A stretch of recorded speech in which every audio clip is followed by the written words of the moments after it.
We should be going live. We are live. Hi, everybody, and welcome to this now sixth, I think, food design webinar. My guest today is Dr. Nogueira. Welcome, Andre. Thank you for having me here. And welcome everybody from, everybody who is watching this with us live, and to those of you who will be watching later. And if you are live right now, please pop in the chat room, let us know where you're from where you're connecting, and maybe what you what you wish to hear what you wish to hear about today. And so, when you just write in the chat room, it starts feeling immediately like a room where we are just having a cup of coffee together, and it feels cozy and nice immediately. So very curious to hear where you guys are from. Also, before we start, and I want to jump into our conversation immediately because I'm very excited about this conversation. But before we start, I just want to say that as soon as you have a question, guys, please pop it into the chat room, and I will ask Andres your questions as they come through, instead of, all in the end. I don't remember anything else important that I need to say. Maybe presenting myself, but you guys probably know who I am. I've just been doing food design for a little while, and the purpose of these webinars, for those who are joining in for the first time, is just to have conversations with brilliant people and just learning from one another, really. There's a sincerity and a certain purity, if I may say so myself, because nobody is selling anything, and we're just interested in, sharing content between one another and, of course, with you guys. So, my guest today, to whom I'm going to give the floor immediately, again, Dr. Nogueira, and I don't want to introduce you myself, but I'm going to ask you a question that is going to allow you to do that. So, and the question is, tell us about yourself, Andre, what your journey has been and how you have come to the world of design and system design, what you do, and you have touched upon food design as well quite a few times. So tell us what you do and what your work is about. Well, thank you. Thank you again for being here. I appreciate the space. I'm very a big fan of your work and the way that you treat things. Right, in academia, we often lack that space of free conversation and just enjoying a little bit that in a way that it's much more accessible to others. So hopefully we get to that level here. So a little bit about me. I am from Brazil, from São Paulo. I moved to the United States in 2016. To pursue my PhD in design. Before that, from a diploma point of view, or from a practice point of view, I was an architect and urban designer. I also did a master in geography and another master in urban design, contemporary urban design, specifically looking at the role of culture in informing urban interventions. So looking at people's life and the plurality of how people experience the city. So but always working. So always working for companies, having my own businesses as well. And then learning that there are incredible visions and what, more sustainable and equitable futures could look like.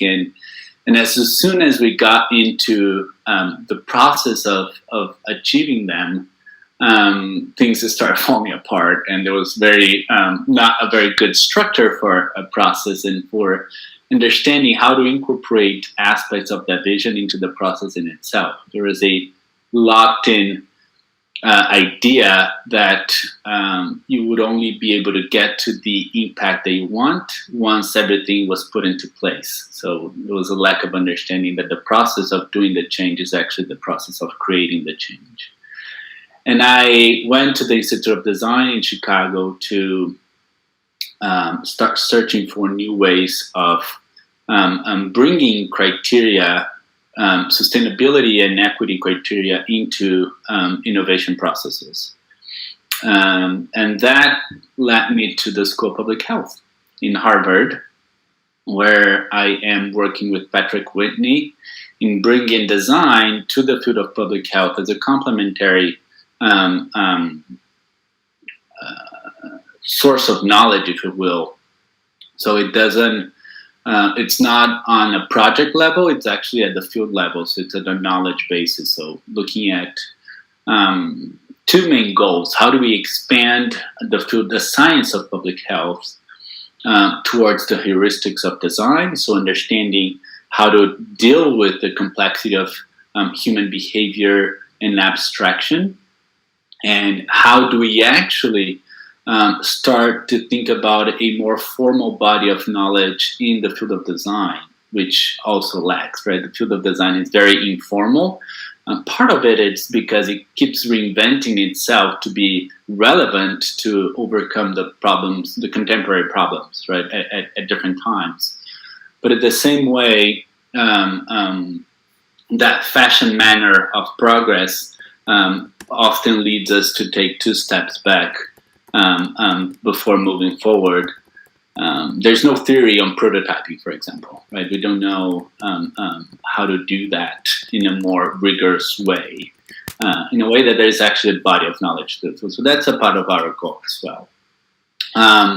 Food design comes in the context of areas of application, right? So we understand design as a field that have different areas of application, and food being one of them, that obviously requires its own specialities and its own focus and its own kind of knowledge. But the food industry is being disrupted by the night, right? So we've realized that many of the systems that we've created, production and consumption systems, are very they work in a linear manner, and they, extract resources some places, transform them into products and services, and then deliver elsewhere. When they are not useful, they get disposed, and that's just not sustainable from various reasons that we can touch on. So we are seeing a very strong movement towards reconnecting to where your food comes from, understanding the health implications of eating habits, right, and the issues of food access and so forth, and how that also intersects with other issues, right? So racism and classicism and so forth. So the food sector, if you will, was the space where I actually did a lot of exploration and was able to develop new approaches. So that's a long answer. I'm sorry about that, but I'm trying to connect the dots here. That's what happened when you're very young and you have done thousands of things already. So you had to list them all. Absolutely, no, absolutely. So on the same line of what you were mentioning, or maybe in my mind on the same line, but the other question that I wanted to ask you to start this introduction is, what do you think that, and again, this is one of the questions that I ask to all my guests because I'm interested in having older perspectives. What do you think design in general, or food design specifically, if you want, can do for the undeniable, huge, problematic global situation that we are living right now? Well, I think the question is many things, right? As any discipline, I think that we can all contribute to improving our lives today. But food is a primary source of life, right? And in a context where we've been so close to death, right? And death in many ways, right? Death of beloved ones, death of people that were iconics in our lives, death of cultures, right? Death of emotions. So we've been so close to death in that sense that understanding that the food as a primary source of life can sort of like directly, but also more poetically help us be more optimistic towards this, right? And I think that design in that context, and therefore food design as well, can help us both sort of like learn from what we are actually experiencing today. So not necessarily in the context of numbers, right? The narratives around the pandemic are very dehumanized in the way that they are all about numbers. X amount of people die in X amount of time. The virus spread in X amount of connections. The economy went up. X amount of vaccines have been given, and so forth, right? So I think that design can help us learn a lot from people's experiences and shape stories and provide a different way of capturing today's experience in a way that helps us remember in the future. So we don't forget that there's another pandemic in the making. I mean, it's not the first time that we experienced this, so we know that a new one will come. So what can we learn today that will help us be better prepared for tomorrow?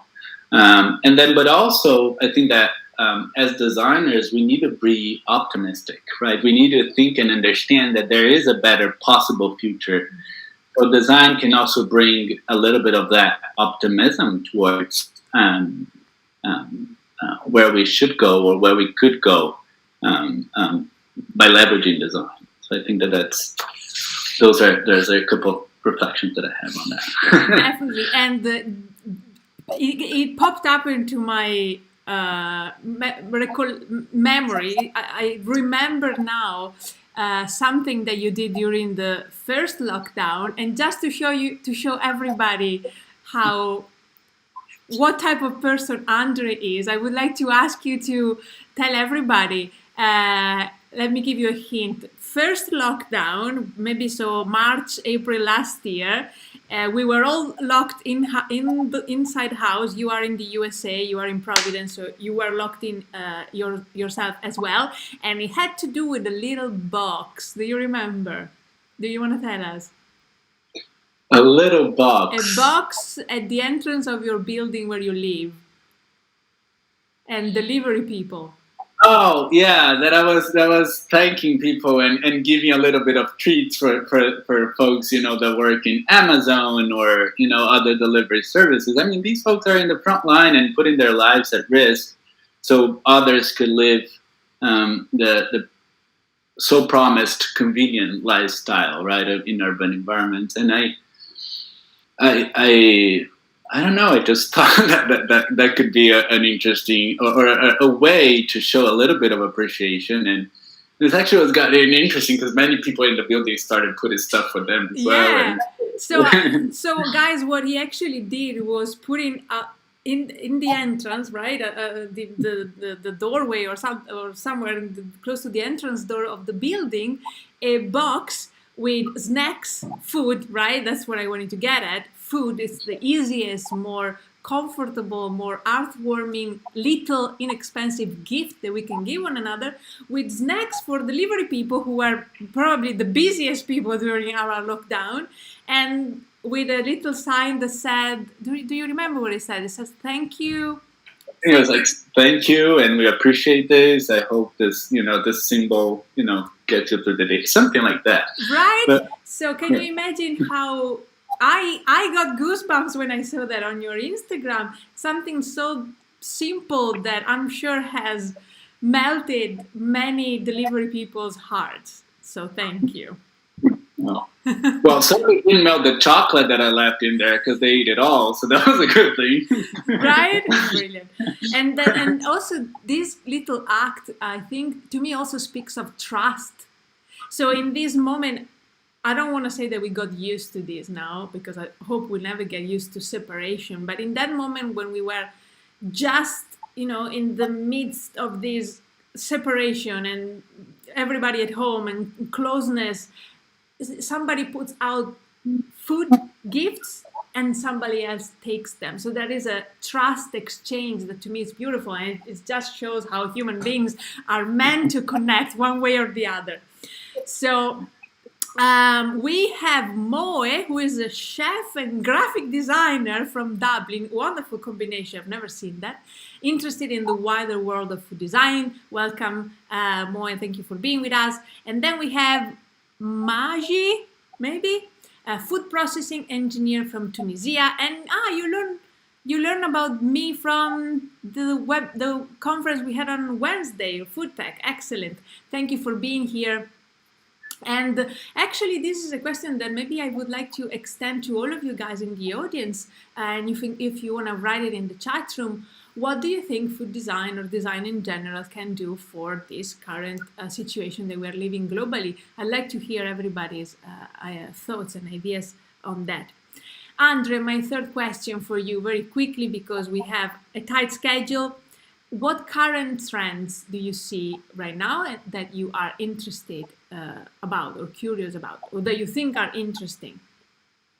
So I think that we are in a moment in society that we are actually searching for new questions rather than providing precise answers. So I think that that's that humbleness and curiosity that leaders in organizations are sort of like having to put a mirror in front of them and be like, what have I learned until today? Might be, there might be great things that I can take, but, I might have to challenge some of the paradigms that I, that inform my beliefs. And I'm willing to learn a little bit more about others' perspectives. So I think that, and COVID, that's what's happening before COVID, but COVID was sort of like an accelerator that put mirrors in many people's faces. So I think that that's a good thing, figuratively, but also explicitly, right? Like, I mean, you're in your home and you're seeing yourself in many ways that you might rethink how you live your life. And I'm also, so on that line, I think that not only people in position of leadership and authority, but also just sort of like as a society, as we are collectively learning how to shift this big Titanic that many of the Titanics that we're using to travel, and challenge them, right? So like unregulated media, right? Environmental degradation, social injustice. These things are movements that are coming to life. They have not gotten like the traction that it's informing large scale change. But I think that we are trending towards that. So I think that those are things that excite me when we start to bring a little bit down to the organizations that we work with, like what are organizations for, right?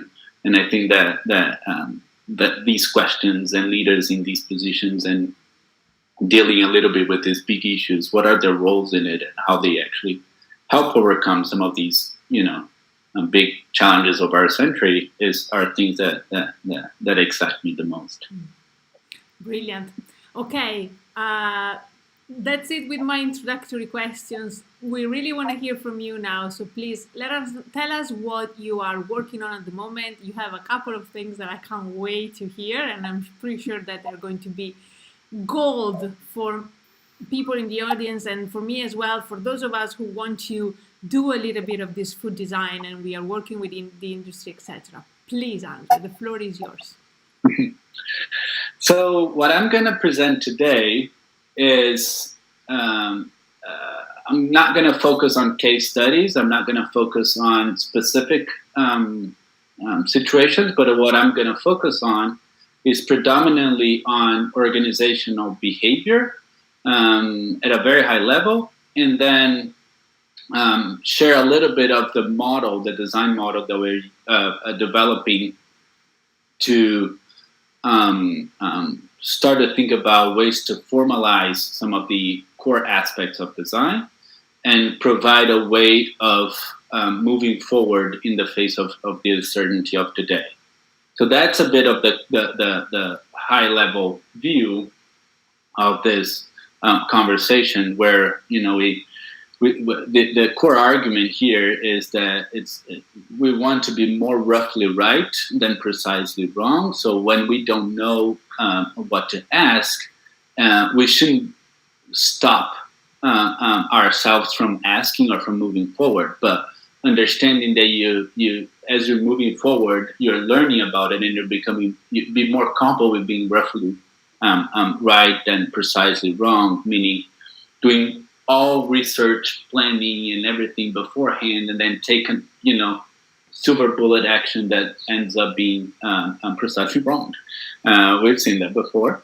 Many products that do not work well in the market, and I don't know how many millions were spent beforehand, right? So that's a little bit where this is going to go. This is a work that has been started about 30 years ago at the Institute of Design with Patrick and other faculties. Patrick was the dean, and now is the person leading the movement in design, bringing design to public health in the School of Harvard, and I'm working with him. And we've been working together for the past 5 years, and that has been sort of like a period where we actually provided a more rigorous structure to these conversations and to this thinking. So I'm gonna present now. Am are you able to see my screen? Yes. Are you seeing roughly right? Yes, all good. Okay, good. So on the bottom left, you see the link to our website. So feel free to take a look what we are doing there. It's a startup, so there's a lot of framing there too on how do we bring in design in public health. So what I'm going to start with is what we call innovation suicide. So there are 10 ways that organizations kill their own idea, and this is going to be quite quickly, but I think that many of you that are practitioners and or working in the space of food design or any other design practice might see yourself in these situations, in one or more of them. So one is send innovative ideas into the normal development processes, right? So we have great ideas, but then they ended up going into traditional, conventional planning processes, and they get normalized because of the finance does not look well because there is uncertainty on materiality. So let's use this one that we know how to work well. Well, we know this customer, that we know this supplier, and we trust them, and etc. Right? So that kills them. Do not fail early, often, and cheaply. Right? So not understanding that there are many things about people and your stakeholder groups that you might not know, and assumptions that you make. And this is actually a thing that is interesting in design. So designers do not consider prototyping as failures, right? Because prototyping, there are many ways that we do that we use prototyping as a method. And one of them, especially when you're in early stage, you don't care very much about the idea. You actually want to learn about people's behavior and reactions to that idea, and then therefore you're using prototyping to discover rather than for refinement. And that's very useful because unless there's something in front of people for them to react to, there are certain behaviors that cannot be captured by observations or interviews even, or surveys, even less. Conduct research on existing users while ignoring non-users and extreme users. That doesn't require much explanation around that, but you just go to the segment that you're used to, that know your company, and therefore you just keep reinforcing that you get locked into that. So you kill new ideas because it doesn't serve your existing user group. Research products instead of activities. So that's where people search for a competition. Steve Jobs and Apple, if they had been searching products, they would have come up with a new version of MP3 players. but they actually start looking at what people actually were doing with music, right, and understanding the not only people but also the stakeholders, right? So companies were suing their customers, right? And that's an activity, and that's a sign that industry does not do well, right? So focus on how before what. The hardest thing for an organization to change is actually the way that they work. So if something that you want to produce does not fit into how you work, then you kill that idea, because that's not how we do things here. That's a good one too. One of the live, date, and proof of success before starting, right? I want a breakthrough innovation by Wednesday 3 p.m. on budget, and you need to guarantee that it's going to be a success, right? So that really does not work. Companies often treat step change processes sort of like the iPhone 12, iPhone 13, where they know very much their customers, they have a certainty of the market. And their ambition is very low, right? They don't want to conquer a new space in the same way where what we call leap change, where you actually are dealing with higher ambition and lower certainty, but they treat the same thing. Do not know perfection is the enemy of success. We've discussed a lot in many other conversations. So it's quite clear. Not comfortable with being precisely wrong when I'm roughly right. I've talked a little bit about this. And think that transformative change and incremental change are the same thing. Again, the same thing as innovation. You know, Google on their moonshot projects, you can't present budget. If you present budget one, you're told not to. If you present second, your chances are they're going to get kicked out of the group. But but instead, what they do is they meet every Monday or regularly to learn how projects is doing, how things are progressing, what are new things that you learn as you're moving forward. That is increasing certainty, but that's not preventing you from making progress on your innovation.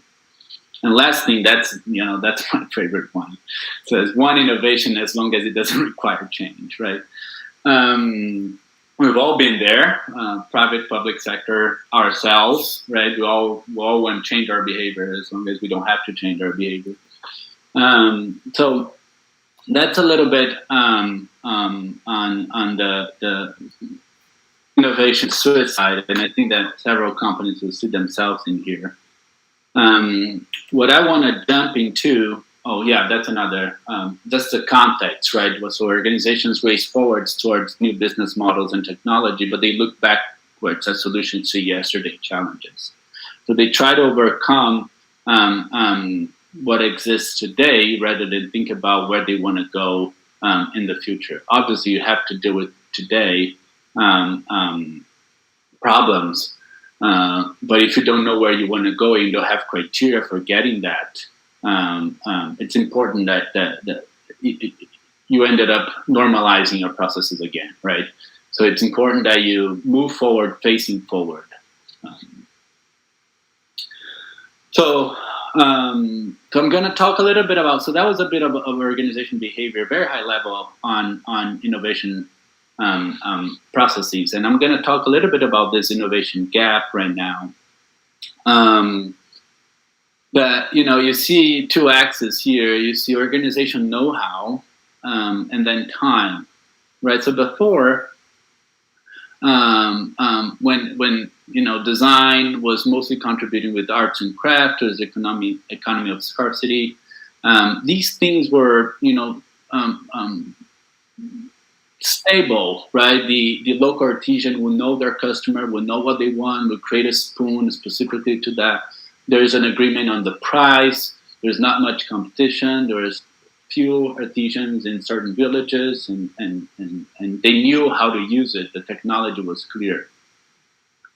As we start moving into the economy of scale, these things were fairly stable at some point, and designers started to contribute to styling, branding, identity, creating systems.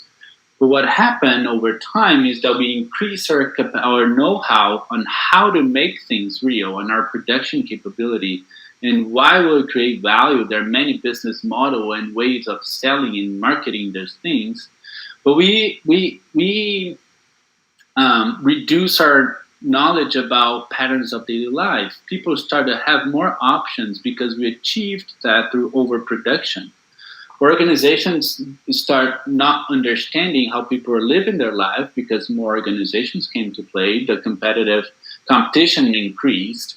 Now you see, you go to a grocery store and you have, at least 15 types of mozzarella cheese and white cheese, and the same thing goes, toothpaste and cell phones, and so we are achieving. We think that we're achieving quality of life from overproduction and standardized offerings. That was the economy of scale. But what that is doing is increasing access choice, that it's not only leaving users with not knowing what to buy because they don't know very much, the difference between them. So that's confusing them. But it's also confusing companies because they don't know, why would someone buy your cheese and not the other cheese, right? And that's where designers start to become contributing with more human-centered design and understanding patterns of daily life, and then strategic design link that to business model. So the model that we're going to show today fits a little bit that context, but it goes a little bit beyond, because one of the major challenges that we have in there is that we have compromised the environment, right? And while greater choice is good, it also we also realize that it's the concentration of the profit of that production is not even, right, or is not fair. Right, so all the economic disparity that economy is contributing to, is not sustainable. Right, so our hypothesis here is that, what if we start designing for the well-being and the well-being of these three constituencies, right? So people, organizations, and the natural environment. So understanding that as a purpose for making change. So this is where we start to get with our model, which is called whole view model. So I'm going to quickly go through this, and there are articles, our website describe a little bit of that, and have some case studies of that application as well. So the first part of it is that what we call user terrain. So that it responds to this question of who is it for, right? What this model does is allows you to have bring together different perspectives towards a purpose for making change. And that's not a purpose of the organization. It's a purpose of an initiative, of a project. If that relates to building a new organization, that's fine. But it's a purpose of an initiative to making change. So who is it for? User terrain responds to people aspirations and related problems rather than the demographics and socioeconomic classification of people that, again, were created to respond to economy of scale. You could be the patterns of daily life were the future was very likely to be similar to the past. So organizations could predict. Now people have much more choice. So we don't know what actually people's aspirations are and how they're gonna. We don't know. We see 70-year-old folks starting universities right now, right? That was not so common in the past.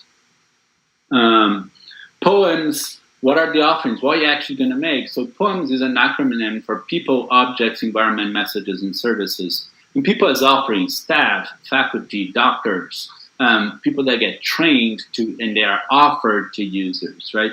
So we think that interventions or offerings, they often ended up being a combination of these. Not everything needs to have all of these pieces, but a combination of them helps you understand that an offering is a system in itself. Then value add, why does it create value? Why each one of these stakeholders want to be involved?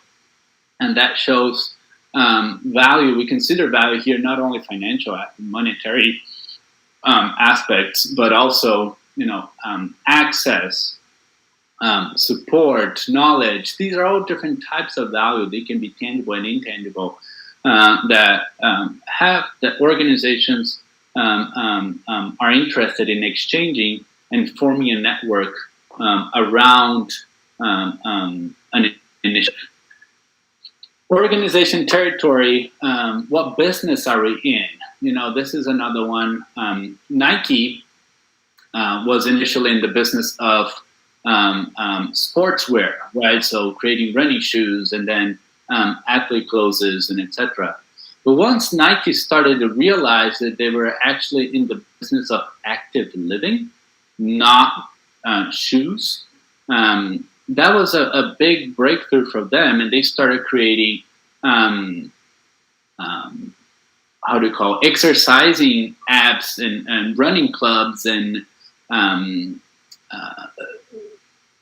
anyway, many other ways that products and offerings that create value for their users in a much more holistic manner. Like Starbucks. Like Starbucks is not in the business of coffee. It's not in the business of their product. Starbucks is in the business of the third place. Coffee in this country before was like 50 cents, and it was very bad experience. And now after Starbucks, you go, people go to have a coffee because they want to meet with others. They want to work outside of their office. They want a break from their day life. It's a business of the third place. And it's actually one of their competitors are libraries, right? Or they pose a competition because now people are working much more in coffee shops than actually in libraries.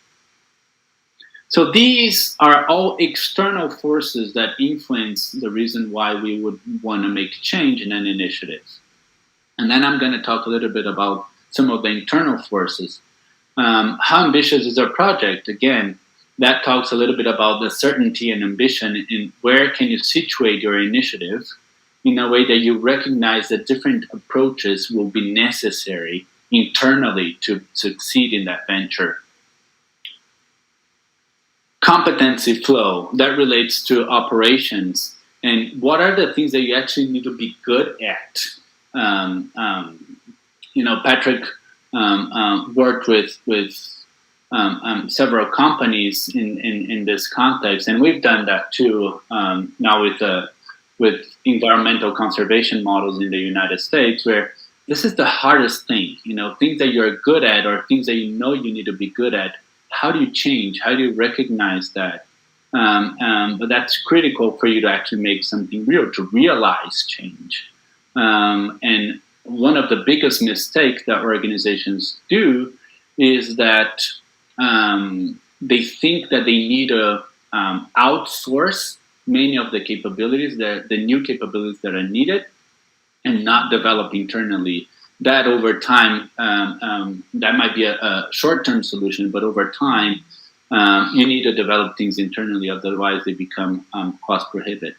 And the last aspect is this notion of internal alignment, right? Is your purpose, operations, and offerings internally aligned? And that touches a little bit about organizational culture, processes, and leadership strategies for change.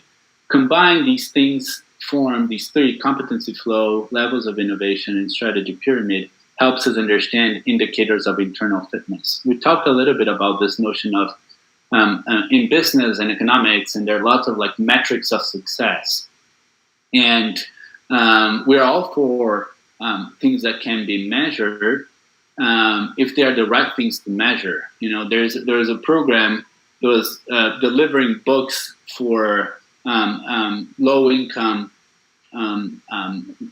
mothers that had just had a kid. So they're delivering books in hospitals with the expectations that the mothers would read for their kids to increase the kids' ability to learn. And they're defining their success by the amount of books that they're distributing. I mean, that just don't tell you if the mother is reading for the kid or if the kid is actually, but that's the only thing that it's easier for you to account for. and therefore is what you define success on, right? So I think that we need to be careful on that. So this is a model that shows, 7 different perspectives, and the value of them is not only understanding the parts, but the connectivity between the parts. Are your offerings actually helping your user overcome their problems and achieve their aspirations? Do you have the competency to actually understand your user aspirations and actually create the offering that you're proposing to create?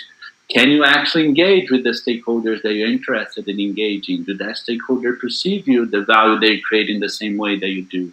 So there are many things that are is your offering actually innovative enough, or you're actually normalizing that process.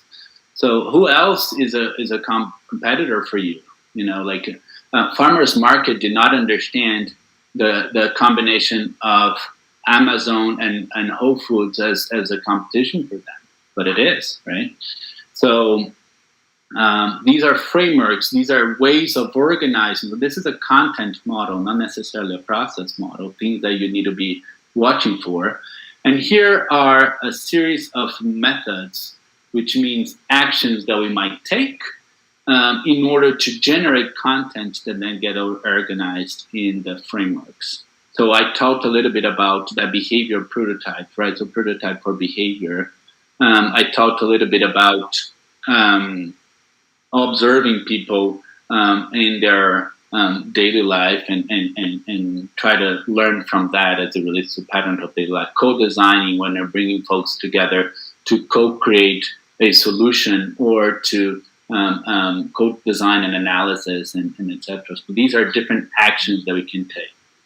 So this is a way that we are moving forward with proposing a structure to formalize the field of design. This can be applied in the context of food for sure, as I've done it. So there are articles and case studies that I've published that I'm happy to talk about. And then looking at the purpose for making change as the well-being of people, organizations, and the natural environment,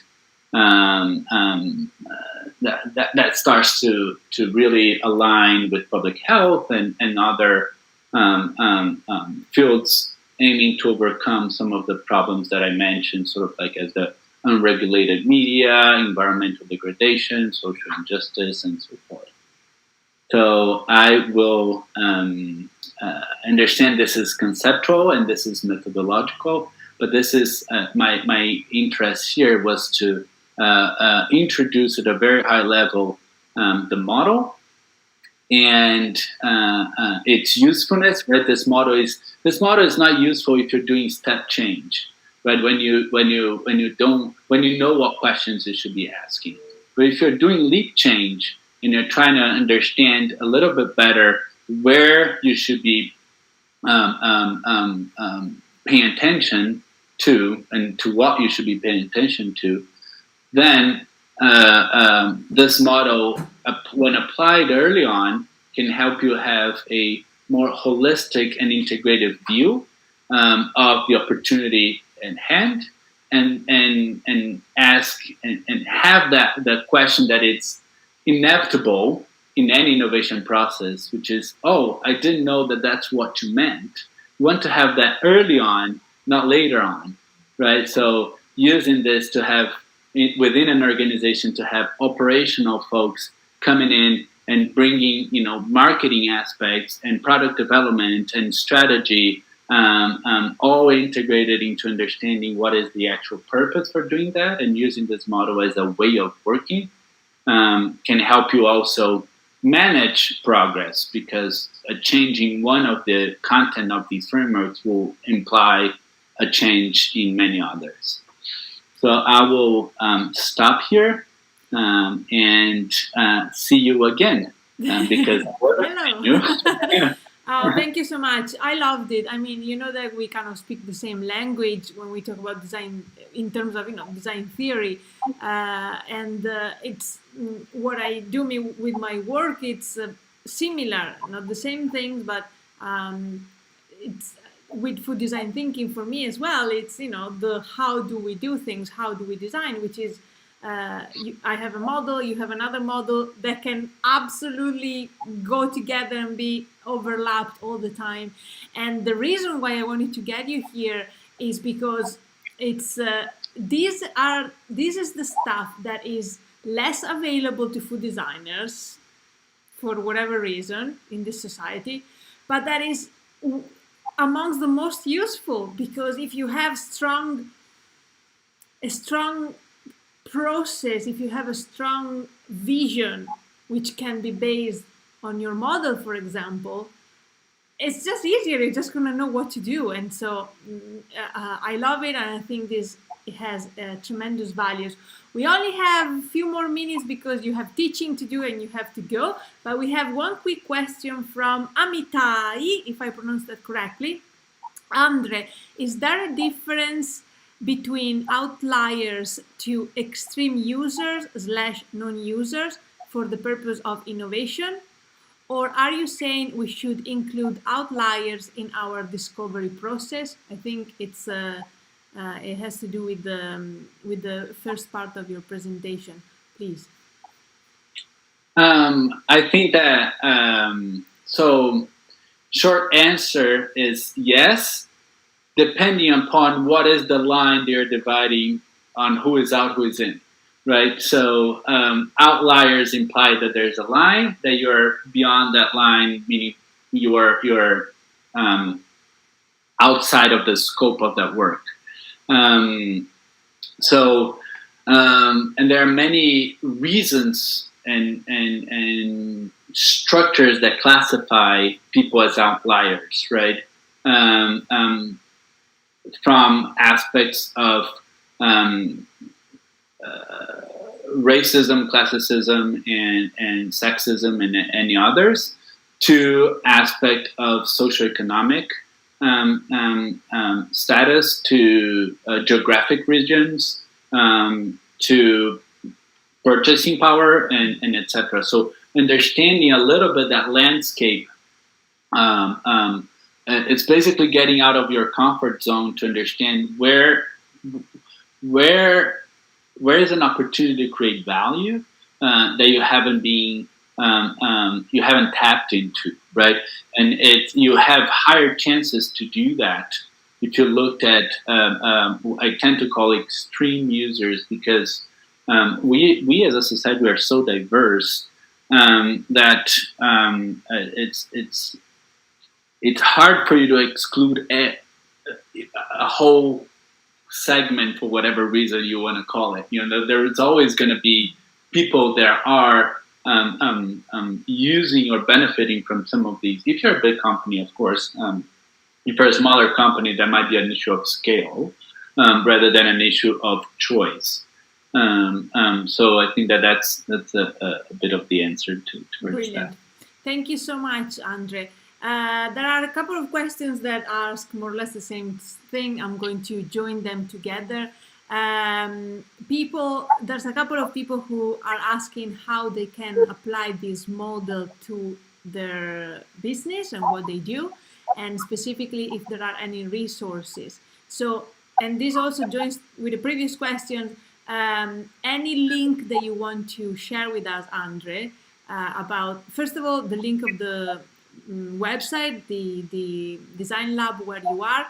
We have missed it before. So that link, but also any link to articles, or maybe if the model is published on a web page, if you want to share with that, I'm going to put it in the description of this video as soon as you send me the links. But please, is it available through a website as a resource, or what are the ways to implement it? Yeah, in the website, we have it fully available. I mean, we are, so in the website, we have the whole model, we have the logic behind the model, we have many of the things that I presented today, and there are a short description of each one of the frameworks. So that's one, how we can start applying this model. I think that you will need to have some familiarity with at least with the logic of design and some of these frameworks.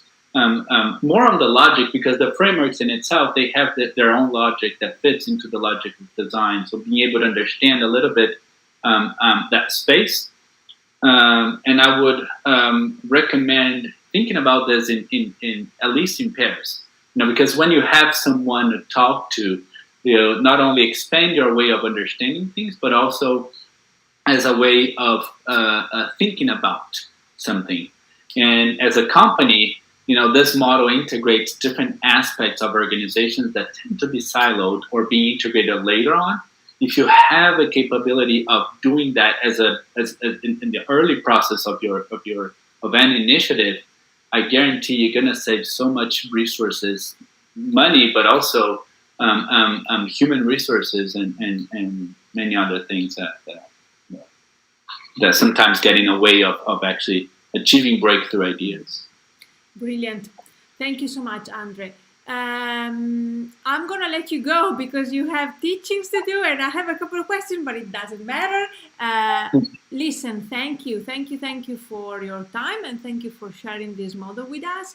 I know I am personally going to dive into it a little bit more, and possibly I'm thinking of talking about it on my YouTube channel a little bit more. What to say? Thank you, everybody who has been here and who has been interacting with our chat room. Thank you to those who will be watching this later on. And again, thank you, Andre. It's been a pleasure. Anytime you work on something else as inspiring as this, please let us know. Oh, for sure. And I appreciate the space. I appreciate the time. The questions, they're all super relevant. And, in the website, you can also have my email, and we can continue this conversation through other channels as well. Brilliant. Thank you, Francesca. Thank you, Andre. Thank you, everybody. See you next week for our 7th webinar. Bye-bye.